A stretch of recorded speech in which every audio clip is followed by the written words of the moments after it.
Actually நான் weight loss diet start பண்ணி டே 10 ஆகுது. ஸ்டார்டிங்கில் 61.70 இருப்பேன்னு நினைக்கிறேன். 80 இருப்பேன். இப்போது 58.70 தான் இருக்குது. நான் ஆக்சுவலாக ஃபோனை வச்சுட்டே இருக்கோமே, அதனால் கம்மியாக காட்டுதோ அப்படின்னு சொல்லிட்டு நான் ஃபோனை அப்படி சைடில் வச்சுட்டேன். அப்பயும் நான் செக் பண்ணி பார்த்தபோது எனக்கு 58.70 தான் இருந்தது. எனக்கு ரொம்ப ஹாப்பி ஆகிடுச்சு. காலையில் எழுந்தோடனே 10 டேஸ்லேயே நான் ஒரு 2.7 கேஜி ஒரு 2.5 கிலோவுக்கு மேலே வெயிட் லாஸ் பண்ணியிருக்கேன். அப்புறம் மதியம் லஞ்ச் என்னன்னு பார்க்கலாமா. ஒரு கோதுமை தோசை, அது ரொம்ப தண்ணி கலந்துட்டேன், அதனால் ஒழுங்காக தோசை வரலை. அப்புறம் ஒரு ஆம்லேட் போட்டுக்கிட்டேன். அப்புறம் இது கறி குழம்பு எங்கள் வீட்டில் இருந்துச்சு, ஸோ அதனால் அது கொஞ்சம் எடுத்துக்கிட்டேன், மோர் எடுத்துக்கிட்டேன்.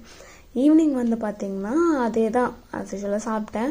ஒரு கோதுமை தோசை, அதே கொஞ்சம் கறி குழம்பு இருந்தது. மட்டன் கறி குழம்பு தான், ஆனால் மட்டன் இல்லை. அப்புறம் 2 உருளைக்கிழங்கு, 2 பேர் என்ன முருங்கைக்காய். எங்கள் அம்மா கருவாட்டு குழம்பு வச்சுட்டு இருந்தாங்க, ஸோ அதிலேருந்து சுட்டுட்டு வந்துட்டேன். ஸோ இதுதான் ஈவினிங் போல் சாப்பிட்டேன். நல்லா டேஸ்ட்டாகவும் இருந்துச்சு அந்த இது. ஸோ இது சாப்பிட்டு முடிச்சதுக்கப்புறமா ஒரு ஹேண்ட்ஃபுல் ஆஃப் வேர்க்கடலை, வறுத்த வேர்க்கடலை இருக்குல்ல, ஸோ அது கொஞ்சம் சாப்பிட்டேன். சாப்பிட்டுட்டு இன்னைக்கு ஸ்டெப்ஸ் எவ்வளோன்னு பார்க்கலாமா. இன்றைக்கி 10,000 கவர் பண்ணிட்டேன். எஸ், 10,000 கவர் பண்ணிட்டேன். பட் கேலரிஸ் பெருசாக கம்மி ஆகலை. ஸோ அவ்வளோதான். ஓகே, 10,000 இன்றைக்கி முடிஞ்சாச்சு. இன்றைக்கி டே அவ்வளோதான். நாளைக்கு என்னன்னு பார்க்கலாம். பாய்.